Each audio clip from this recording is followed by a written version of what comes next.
അപ്പോൾ യേശുക്രിസ്തു മടങ്ങി വരുമ്പോൾ സുവിശേഷം അറിയാത്തവരോടും നമ്മുടെ കർത്താവായിരിക്കുന്ന യേശുവിൻ്റെ സുവിശേഷം അനുസരിക്കാത്തവർക്കും, കേട്ടിട്ടും അനുസരിക്കാത്തവർക്കും ശിക്ഷ അഗ്നിജാലിൽ പ്രത്യക്ഷമാകുമ്പോൾ കൊടുക്കുന്ന എന്നത്തേക്കും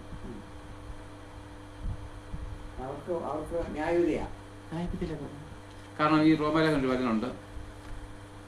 റോമാലേഖനം പറയുന്നു, യേശുവിനെ മരിച്ചവരിൽ നിന്ന് ഉയർപ്പിച്ചതിൻ്റെ ആത്മാവ് നിങ്ങളിൽ വസിക്കുന്നു എങ്കിൽ.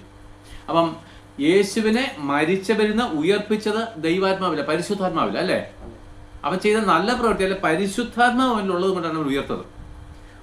ആ ആത്മാവ്, അപ്പൊ ഇവിടെ യേശുവിനെ മരിച്ചവരിൽ നിന്ന് ഉയർപ്പിച്ചവന്റെ ആത്മാവ് നിങ്ങളിൽ വസിക്കുന്നുവെങ്കിൽ, പരിശുദ്ധാത്മാവ് നിങ്ങളിൽ ഉണ്ടെങ്കിൽ, മനസ്സിലായി, ഉണ്ടെങ്കിൽ യേശുവിനെ മരണത്തിൽ നിന്ന് ഉയർപ്പിച്ചവൻ നിങ്ങളിൽ വസിക്കുന്ന, അപ്പൊ യേശുക്രിസ്തുവിനെ അതായത് നിങ്ങളിൽ ദൈവത്തിന്റെ പരിശുദ്ധാത്മാവ് ഉണ്ടെങ്കിൽ യേശുക്രിസ്തുവിനെ മരിച്ചവരിൽ നിന്ന് ഉയർപ്പിച്ച പിതാവായ ദൈവം തൻ്റെ ആത്മാവിനെ കൊണ്ട്, പരിശുദ്ധാത്മാവിനെ കൊണ്ട് നിങ്ങളുടെ മർത്ത ശരീരങ്ങളെയും ജീവിപ്പിക്കും. അപ്പൊ പരിശുദ്ധാത്മാവില്ലാത്ത ഒരു വ്യക്തിക്ക് അവിടെ പ്രവേശിപ്പാൻ കഴിയത്തില്ല പുതിയ നിയമത്തിൽ. അപ്പം നമ്മുടെ ഇതൊക്കെ നമ്മുടെ ഓരോ ആഗ്രഹങ്ങളും ചിന്തകളും ഒക്കെയാണ്. ഞാൻ ഈ രക്ഷയിൽ വന്നപ്പോൾ ഏറ്റവും കൂടുതൽ കരഞ്ഞു, എൻ്റെ അമ്മയോട്ട് കരഞ്ഞു. ഈ രക്ഷ കൈവരിക്കാൻ എൻ്റെ അമ്മ ഒരുത്തം പോലും, ഒരു സുവിശേഷം പോലും എൻ്റെ വീട്ടിൽ വന്നില്ലല്ലോ. അംഗീകരിച്ചില്ലയോ രണ്ടാമത്തെ കാര്യം, ഒരുത്തം പോലും എൻ്റെ വീട്ടിൽ വന്ന് സുവിശേഷം പറഞ്ഞില്ല.